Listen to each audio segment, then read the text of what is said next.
ओम शांति। ओम शांति। आज बाबा के 3/4/2023 के बाबा के महावाक्य प्रातः मुरली। ओम शांति। बाप दादा मधुबन। बाबा ने कहा, मीठे बच्चे, बाप आए हैं तुम्हें ज्ञान का तीसरा नेत्र देने, जिससे तुम सृष्टि के आदि मध्य अंत को जान बुद्धिवान बने हो। मीठे बच्चे में क्या कहा बाबा ने? बाप आई है तुम्हें ज्ञान का तीसरा नेत्र देने, जिससे तुम सृष्टि के आदि मध्य अंत को जान बुद्धिवान बने हो। प्रश्न दिया बाबा ने, आत्मा और शरीर दोनों को पवित्र बनाने तथा राजाई पद का अधिकार लेने की सहज विधि क्या है?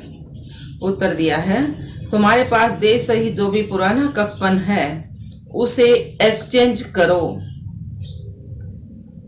बाप के हवाले कर दो, पूरा बलि चढ़ो, बाप को ट्रस्टी बनाओ, श्रीमत पर चलते रहो तो आत्मा और शरीर दोनों पवित्र बन जाएंगे, राजाई पद प्राप्त हो जाएगा। जनक भी बलि चढ़ा तो उसको जीवन मुक्ति मिली ना। तुम बच्चे भी बाप को वारिस बनाओ तो 21 जन्मों का अधिकार मिल जाएगा। गीत आया, नैनहीन को राह दिखाओ प्रभु। ओम शांति। बच्चों ने गीत सुना। यह भगत भगवान को पुकारते हैं। भगवान को पूरा न जानने के कारण मनुष्य कितना दुखी है, कितना माथा मारते रहते हैं। भक्ति मार्ग में सिर्फ इस जन्म की बात नहीं है। जब से भक्ति मार्ग शुरू हुआ है तब से धक्के खाते रहते हैं। भारत में ही पूज्य देवी देवताओं का राज्य था, जिसको स्वर्ग सचखंड कहा जाता था। अब भारत झूठ खंड है। भारत की महिमा बड़ी जबरदस्त है, क्योंकि भारत परम पिता परमात्मा का बर्थ प्लेस है। उसका असल नाम शिव ही है। शिव जयंती मनाते हैं। रुद्र व सोमनाथ जयंती नहीं कहा जाता, शिव जयंती व शिवरात्रि कहा जाता है। अब सभी नयनहीन बुद्धिहीन है, क्योंकि सब में 5 विकार प्रवेश हैं। रावण ने नयनहीन को नयनहीन और बुद्धिहीन बनाया है। रावण ने 5 विकारा ने नयनहीन, तीसरा नेत्र भी खत्म कर गया ना। नयनहीन, 2 नेत्र तो है, तीसरा नहीं है ना, बुद्धिहीन बनाया है। एक दो को दुख देते रहते हैं ना एक दूसरे को। भारत जब स्वर्ग था तो दुख का नाम नहीं था। स्वर्ग की स्थापना करने वाला है हेमनली गॉड फादर। अभी सब भक्तों का भगवान तो जरूर एक होना चाहिए ना। सभी नयनहीन है, अर्थात ज्ञान के चक्षु का डिवाइन इंसाइट नहीं है। मतलब तीसरा ज्ञान का तीसरा नेत्र किसी के पास नहीं है ना। भगवानुवाच, मैं तुमको राजयोग सिखाता हूँ। श्रीमद् भगवत गीता है मुख्य है। श्री अर्थात श्रेष्ठ मत से अब तुमको बुद्धिवान बनाया जाता है। श्रेष्ठ मत है ना भगवान की सबसे अच्छी, तो उससे बुद्धिवान बना जाता है। दिव्य चक्षु अर्थात ज्ञान का तीसरा नेत्र देते हैं। वास्तव में ज्ञान का तीसरा नेत्र तुम ब्राह्मणों को ही मिलता है, जिससे तुम बाप को और बाप की रचना के आदि मध्य अंत को जान जाते हो। इस समय सर्वव्यापी है देह, अहंकार व 5 विकार। और दुनिया वाले के हैं, अब भगवान सब में है। भगवान सब में नहीं है। देह, अहंकार, 5 विकार ये सब में है। ये सर्वव्यापी है, इसलिए सभी घोर अंधियारे में है। तुम बच्चों के पास रोशनी है ना, ज्ञान मिल गया तो रोशनी आ गई, चांदना आ गया। तुम्हारी आत्मा सारे वर्ल्ड की हिस्ट्री ज्योग्राफी को जान गई है। सारे संसार की हिस्ट्री ज्योग्राफी सारी जान गए। आगे तुम सब अज्ञान में थे, ज्ञान अंजन सतगुरु दिया, अज्ञान अंधेरा विनाश। जो पूज्य थे वहीं फिर पुजारी बन पड़े हैं। पूज्य हैं रोशनी में और पुजारी हैं अंधेरे में। जो भक्ति करा है पुजारी हैं वे हैं अंधेरे में। जिसने ज्ञान मिल गया वे आगे चांदने में। परमात्मा को आप ही पूज्य आप ही पुजारी नहीं कह सकते। परमात्मा को पूज्य पुजारी नहीं कह सकते। वह तो है ही सदैव परम पूज्य। पुजारी तो मैं बना, हाँ बाबा नहीं बनता ना पुजारी, बाबा शरीर नहीं है। बाबा कहे ना, वो तो है, बाप तो है ही सदा वो परम पूज्य, सबको पूज्य बनाने वाला। उनको कहा जाता है परम पूज्य, परम पिता, परमात्मा। कृष्ण को थोड़े ही ऐसे कहेंगे, उनको सब गॉड फादर भी नहीं कहेंगे, कृष्ण को गॉड फादर नहीं कहेंगे। शिव को कहेंगे ना गॉड फादर, कृष्ण तो बच्चा है, प्रिंस है सतयुग का। तो बाबा ने कहा निराकार गॉड को ही सब गॉड फादर कहते हैं। भगवान ने कहेंगे ना गॉड फादर, आत्मा का बाप। तो है, वह है भी आत्मा, परंतु परम है, ऊंचा है सबसे, इसलिए उनको परम पिता परमात्मा कहा जाता है। आत्मा और परमात्मा का रूप एक ही है, ज्योति बिंदु रूप एक ही है, लेकिन हम आत्मा है, वो परम आत्मा ऊंचा हमारे आत्मा का बाप है। जरूर हम आत्मा है, वह परम आत्मा सदैव परम धाम में रहने वाला है। अंग्रेजी में उनको सुप्रीम सोल भी कहते हैं, सबसे ऊंची आत्मा। बाप कहते हैं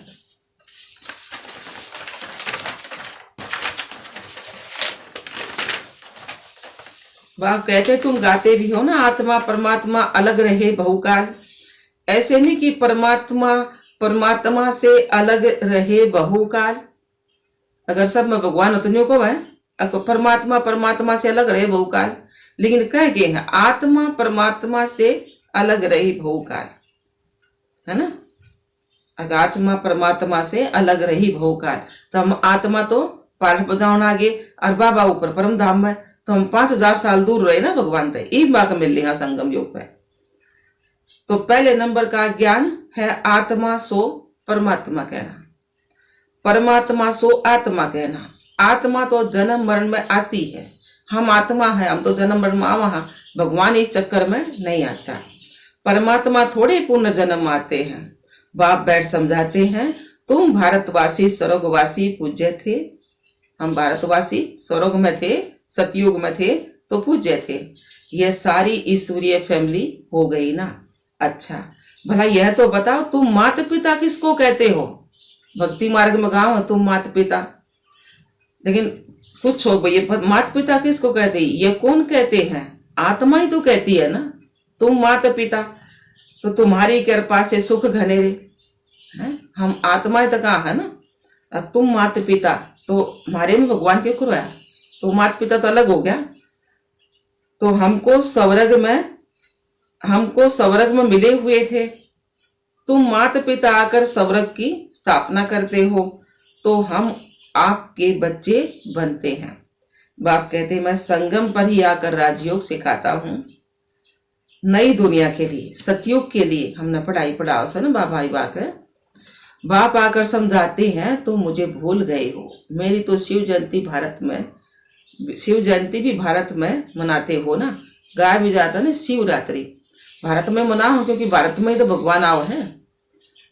तो बाबा ने कहा कौन सी रात्रि, इसका देखो और त्योहार का सबका किस्म रात्रि लगा रखी, होली दिवाली दशहरा तीज किस्म रात्रि, इसमें रात्रि लगा रखी शिवरात्रि। क्योंकि भगवान जब आया, जब हमने ज्ञान ना था, रात का समय हम अंधेरे में थे, तो उस समय भगवान आया, तो इसलिए इस त्योहार का लगा दिया रात्रि पीछे। कौन सी रात्रि? ये ब्रह्मा की बेहद की रात। संगम पर आकर रात से दिन और अर्थात नरक से स्वर्ग बनाते हैं। इस संगम पर भगवान आकर, हम रात में थे, अंधेरे में थे, रात से दिन चांदने में ले आओ है, नरक तो स्वर्ग बनाओ। शिवरात्रि के अर्थ का भी कोई को पता नहीं है। भगवान है निराकार। मनुष्यों के तो जन्म बाई जन्म शरीर के नाम बदलते हैं। परमात्मा कहते हैं मेरा शारीरिक कोई नाम नहीं है, भगवान का शरीर नहीं है, उसकी तो आत्मा का नाम शिव है। मेरा नाम शिव ही है। मैं सिर्फ बूढ़े वान पर तन का आधार लेता हूँ, ब्रह्मा तन का आधार लेते हैं बाबा। यह पूज्य था, अब पुजारी बना है। सतयुग त्रेता मत ये पूज्य था और अब पुजारी बन गया कर, अब फिर पूज्य बनाओ है भगवान आकर। शिव बाबा आकर स्वर्ग रचते हैं, हम उनके बच्चे हैं, तो जरूर हम स्वर्ग के मालिक होने चाहिए। वह शिव बाबा है ऊंचे तो ऊंचा। ब्रह्मा विष्णु शंकर का पार्ट अपना अपना है, हर एक एक्टर का पार्ट अपना है, हर एक आत्मा में अपना सुख का पार्ट नूंदा हुआ है। एक लाइन रहेगी। बाबा ने कहा हम उनके बच्चे हैं तो जरूर हम स्वर्ग के मालिक होने चाहिए। वह शिव बाबा है ऊंचे तो ऊंचा, ब्रह्मा विष्णु शंकर का पार्ट अपना अपना है। हम ब्रह्मा विष्णु शंकर नहीं, भगवान कहाँ थे पहले? ईब जान पाटी ना, ब्रह्मा विष्णु शंकर तीन रचना रची ना बाबा ना के। ब्रह्मा द्वारा स्थापना कराई, विष्णु द्वारा पालना, शंकर द्वारा विनाश। शंकर कौन है? बम बनाने वाली दुनिया। तो हर एक एक्टर का पार्ट अपना है, हर एक आत्मा में अपना सुख का पार्ट नूंदा हुआ है। तो बाप कल्प कल्प आकर भारतवासियों को स्वर्गवासी बनाते हैं। उनको भूल गए हैं, उसको भूल गए हैं, करते हैं कि फलाना स्वर्गवासी, कहते हैं फलाना स्वर्गवासी हुआ। तो अरे अब तो नरक है, तो पुनर्जन्म जरूर नरक में ही तो लेंगे ना।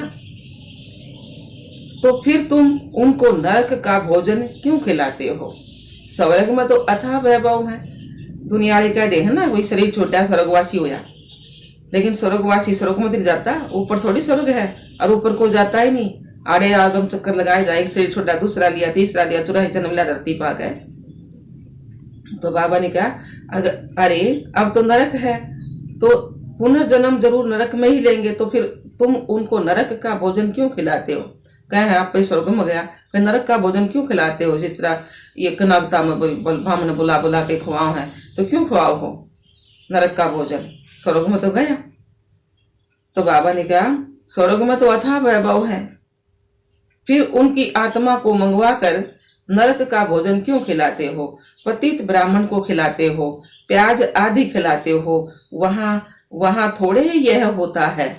स्वर्ग में सतयुग ने बोलेंगे ना, स्वर्ग तक सतयुग में थोड़ी ना प्याज आदि लहसुन वगैरह बांस की चीज खाएंगे कोई। अरे तो उस नरक के ब्राह्मण ने बुलाकर उसने सब कुछ खिलाओ है ना। तो बाबा ने कहा सच्चे ब्राह्मण तो हम है ना, वे तो विकारी ब्राह्मण हैं, हम पवित्र ब्राह्मण, हम तो कुछ भी गंदी चीज नहीं खाते, वे सारी चीज खाओ हैं। तो असली ब्राह्मण तो हम सा, वे तो वैसे जात के ब्राह्मण हैं। तो बाबा ने कहा हाँ, बाबा ने कहा था ना हर एक आत्मा में अपना सुख का पार्ट नूंदा हुआ है। तो बाप कल्प कल्प आकर भारतवासियों को स्वर्गवासी बनाते, उसको भूल गए हैं और कहते हैं फलाना स्वर्गवासी। अरे अब तो नरक है, तो पुनर्जन्म जरूर नरक में लेंगे ना, तो फिर तुम उनको नरक का भोजन क्यों खिलाते हो? स्वर्ग में तो अथाह वैभव है, फिर उनकी आत्मा को मंगा कर नरक का भोजन क्यों खिलाते हो? पतित ब्राह्मण को खिलाते हो, प्याज आदि खिलाते हो, वहां थोड़े ही यह होता है। तो देखो भारत की क्या हालत हो गई है। बाबा तरसाओ है, देखो क्या हालत हो गई है। भगवानुवाच, अब मैं तुमको ज्ञान का तीसरा नेत्र देता हूँ, तुम फिर से राजाओं का राजा बनेंगे। देवी देवताएं 84 जन्म भोग पूजे से पुजारी बन गए हैं। तुम जानते हो हम शिव बाबा के वारिस बने थे, शिव बाबा ने स्वर्ग बनाया था, तब उनको सब याद करते हैं। ओ गॉड फादर रहम करो, साधु भी साधना करते हैं क्योंकि यहाँ दुख है। दुख है तो निर्माण धाम जाना चाहते हैं, आत्मा परमात्मा में लीन तो नहीं होती है। वे कहते हैं ना आत्मा परमात्मा में लीन होगी, लेकिन लीन नहीं होती है। लीन हो जाए तो फिर आगम चक्कर छूट जाए, सारा सृष्टि खत्म हो जाए, लीन हो जाती है आत्मा। तो बाबा की ये लीन हो जाती, ये समझना बिल्कुल भूल है। अब तुम कहते हो हम आत्मा परम धाम में रहने वाली है, हम आत्मा सो देवी देवता कुल में आएंगी, फिर 84 जन्म भोगेंगी। हम सो आत्मा फिर देवी कुल, क्षत्रिय कुल से वैश्य, वैश्य से शूद्र कुल में आएंगे। शिव बाबा जन्म मरण में नहीं आते, सिर्फ आकर भारत को स्वर्ग बनाते हैं। हम तो इस आगम चक्कर में, शिव बाबा ही जन्म मरण चक्कर में नहीं आते, वो तो आकर इस भारत को स्वर्ग बनाते हैं। गाया जाता है ना, सतयुग में सूर्यवंशी श्री लक्ष्मी नारायण की डिनेस्टी थी, राजधानी थी। जैसे क्रिश्चियन घराने में Edward the first, Edward the second, third चलता है ना, नंबर 1 फर्स्ट सेकंड थर्ड चला है ना क्रिश्चियन धर्म घराने में। तो वैसे यहाँ भी Lakshmi Narayan the first, Lakshmi Narayan the second, third, ऐसे डिनेस्टी, राजधानी ऐसे ही चलती है। 8 जन्म होंगे ना सतयुग में, तो 8 राजधानी चलेंगी। तो बाबा ने कहा अभी तुम ब्राह्मणों का तीसरा नेत्र खुला है, तो बाप बैठ आत्माओं से बात करते हैं। तुम ऐसे 84 का चक्कर लगाकर इतने जन्म लेते आए हो, वर्णों का भी एक चित्र बनाते हैं जिसमें देवी देवता जिसमें देवता, क्षत्रिय, वैश्य और शूद्र बनाते हैं। अब तुम जानते हो हम 100 ब्राह्मण चोटी हैं। इस समय हम हैं ईश्वरीय औलाद प्रैक्टिकल में। इस समय ईश्वरीय औलाद हैं हम प्रैक्टिकल में, भगवान के बच्चे हैं ना। इस समय राजयोग और ज्ञान से हमको सुख घनेरे मिलते हैं। कोई तो सूर्यवंशी राधा रानी वर्षा लेते हैं, राधा रानी का वर्षा लेते हैं, कोई चंद्रवंशी का। सारी किंगडम स्थापन हो रही है, राजधानी स्थापन हो रही है। हर एक अपने पुरुषार्थ से वह पद पाएंगे। कोई अगर पूछे कि अभी पढ़ते पढ़ते हमारा शरीर छूट जाए तो क्या पद मिलेगा, तो बाबा बतला सकते हैं योग से ही आयु बढ़ती है, विक्रम विनाश होते हैं, और कोई उपाय पतित से पावन बनने का है ही नहीं। पतित पावन कहने से ही भगवान याद आता है। भगवान पतितों को पावन करना आया है ना। भगवान है कौन यह भी नहीं जानते। बाप कहते मैं आता ही भारत में हूँ, यह मेरा बर्थ प्लेस है, भगवान का यहाँ जन्म स्थान है। सोमनाथ का मंदिर कितना आलीशान था, यह बाप ही बच्चों को समझाते हैं, जिसके फिर बाद में शास्त्र बनते हैं। भक्ति मार्ग में ही यह यादगार बनना शुरू होते हैं। जब पुजारी बनते हैं तो पहले सोमनाथ का मंदिर ही बनाते हैं। द्वापर युग में सोमनाथ का मंदिर बनेगा ना, शिव का लिंग रखेंगे उसमें, तो पहले शिव की पूजा शुरू होगी। भारत जो सतयुग त्रेता में बहुत साहूकार था, मंदिरों में अथाह धन था। मोहम्मद गजनी भी 17 बार लूट कर ले गए ना, इतना धन था। भारत हीरे तुल्य था, अब तो कंगाल कोड़ी तुल्य है। फिर बाप आकर भारत को हीरे तुल्य बनाते हैं। सारा झाड़ जड़ जड़ी भूत अवस्था को पाया हुआ है। बाप कहते हैं अपनी शकल तो देखो, क्या मंदिर लायक थे, क्या बंदर लायक बन गए।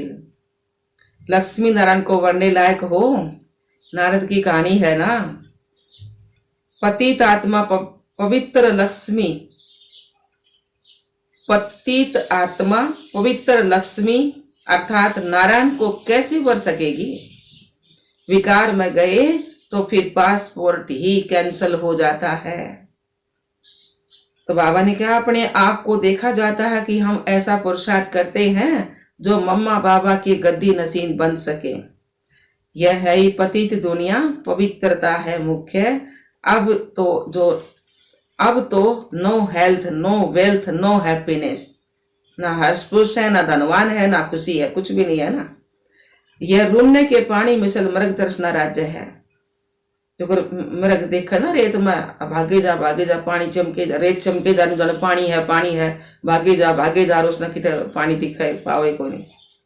तो इस बार भी दुर्योधन की कहानी, इस पर भी दुर्योधन की कहानी शास्त्रों में है।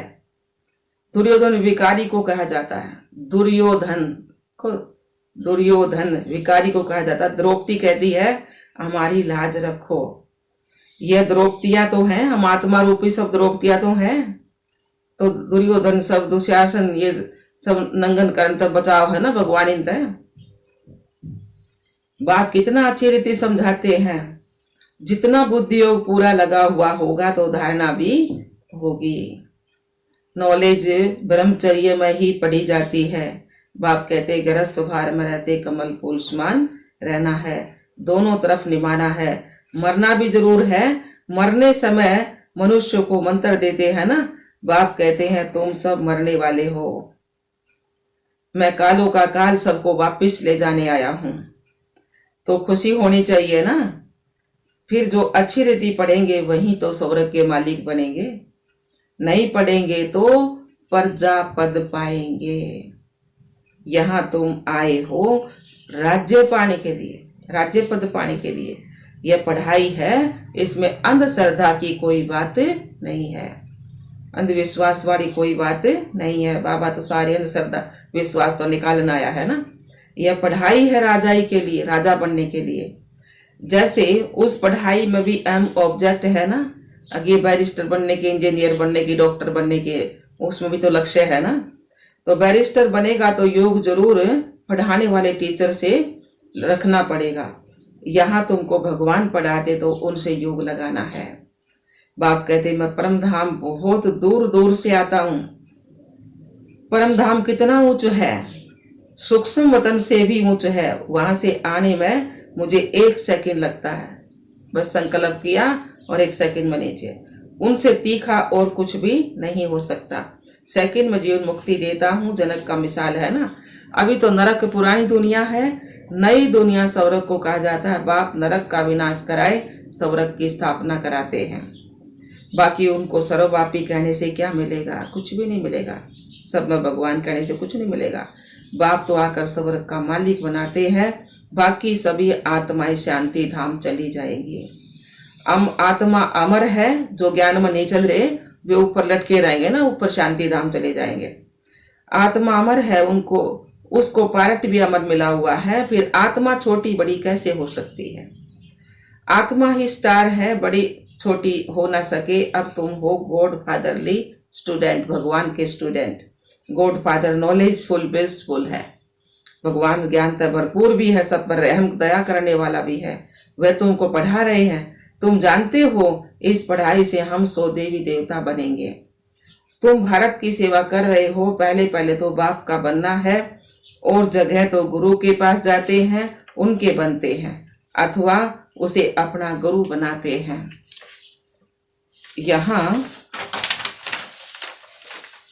यहाँ तो बाप है ना, तो पहले बाप का बच्चा बनना पड़े।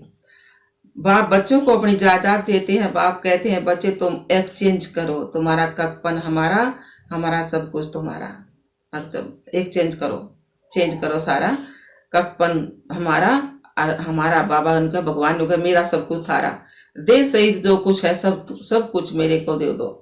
मैं तुम्हारी आत्मा और शरीर दोनों को पवित्र बना दूंगा, फिर राजा ही पद भी दूंगा। तुम्हारे पास जो कुछ है वह बलि चढ़ो, मुझे ट्रस्टी बनाओ, मेरी श्रीमत पर चलो। जनक राज्य भाग्य सहित बलि चढ़ा तो उनको जीवन मुक्ति मिली ना। बाबा यह सभी कुछ आपका है। बाप कहते मुझे वारिस बनाओ, मैं 21 जन्म तुमको वारिस बनाता हूँ। सिर्फ मेरी मत पर चलो, बल धंधा करो, विलायत जाओ, कुछ भी करो, सिर्फ मेरी मत पर चलो, भगवान के कहने पर चलो। खबरदार रहना है, माया घड़ी घड़ी पछाड़ेगी, विक्रम कोई नहीं करना है। कदम कदम श्रीमत पर चलना है तो तुम श्रेष्ठ बनेंगे। बाप तो दाता है, सिर्फ तुमको ट्रस्टी बनाते हैं। कहते भी हो यह बच्चे धन आदि सब भगवान का दिया हुआ है। अब भगवान कहते हैं मुझे दो, तो मैं एक्सचेंज करता हूँ, मैं प्रतिज्ञा करता हूँ, श्रीमत पर चलने से तुमको ऐसा श्रेष्ठ बनाऊंगा। यह है राजयोग। यह लक्ष्मी नारायण भी इस राजयोग से ऐसे बने हैं। बिड़ला जिसने लक्ष्मी नारायण का मंदिर बनाया है, वह खुद ही नहीं जानते उसके बारे में कि लक्ष्मी नारायण कैसे बने। तो बाबा ने कहा ये लक्ष्मी नारायण इतने धनवान कैसे बने? अब बाप समझाते हैं यहाँ के गरीब वहां साहूकार बनेंगे और साहूकारों का सब मिट्टी में मिल जाएगा। अच्छा जी बाबा।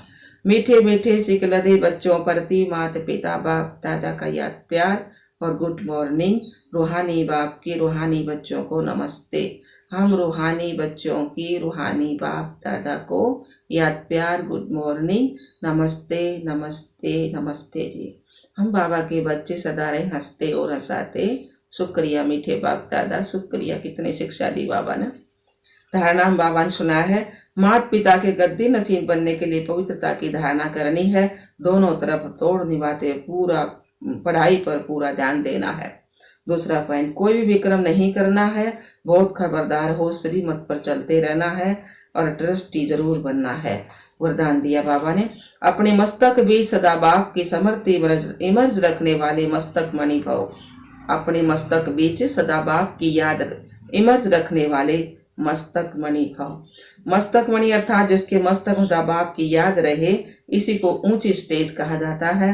अपने को सदा ऐसी ऊंची स्टेज पर स्थित रहने वाली श्रेष्ठ आत्मा समझ आगे बढ़ते रहो। जो इस ऊंची स्टेज पर रहते हैं वह नीचे की अनेक प्रकार की बातों को सहज ही पार कर लेते हैं। समस्याएं नीचे रह जाती हैं और स्वयं ऊपर हो जाते हैं। मस्तक मणि का स्थान ही ऊंचा मस्तक है, इसलिए नीचे नहीं आना, सदा ऊपर रहो।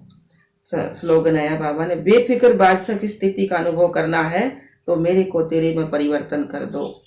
बेफिक्र बादशाह की स्थिति का अनुभव करना है तो मेरे को तेरे में परिवर्तन कर दो। अच्छा, ओम शांति, ओम शांति।